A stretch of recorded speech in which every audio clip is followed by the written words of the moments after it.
Disabled access at Disney.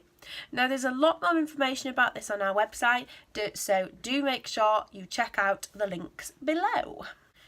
So, as I'm sure you are aware, every disability is different and not every disability is visible, so this is going to be something that's really unique to your requirements, so every case is different.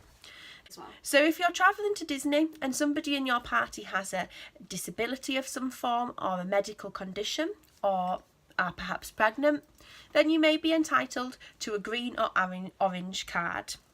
So these are basically the same thing, but there are some slight differences. The green card you automatically get if you are a blue badge holder, and there are some exceptions for some long-standing conditions that may entitle you to a green card. If you have a more temporary condition, then you can, if you have a doctor's letter, register and may be eligible for an orange card. So just to go through the differences between these two, starting with the green card first. So for both the green and orange card, you would benefit from a doctor's letter stamped. For conditions such as autism, they may warrant a green card, but that doctor's letter would be required. So starting with the green card then, this basically, you go to the exit of the ride and usually are sent straight onto the ride. Obviously there may be some people in front of you in the queue, you'll have to wait with them as well, but those people would be green or orange card holders.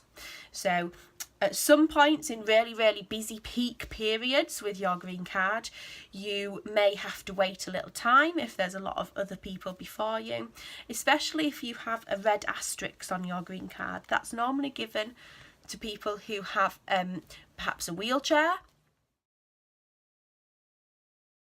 and so have reduced mobility.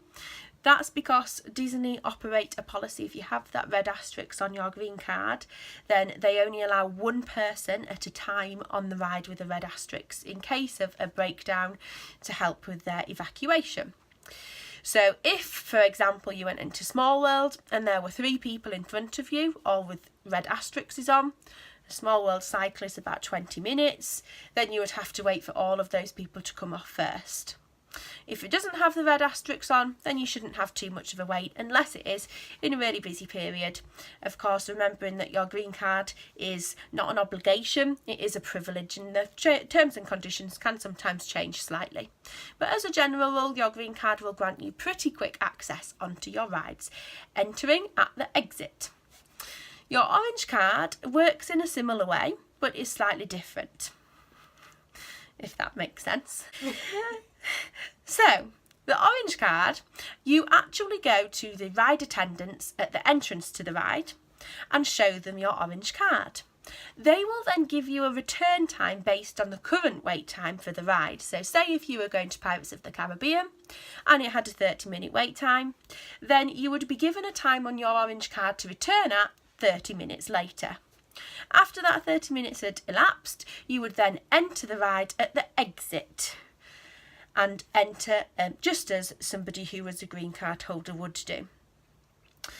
Whilst you are waiting for that 30 minutes, you will not be able to go visit another ride and get another return. So you have to wait until you've had that return time on the ride you've just been to. So, the only questions you should have left is where to get these green and orange cards.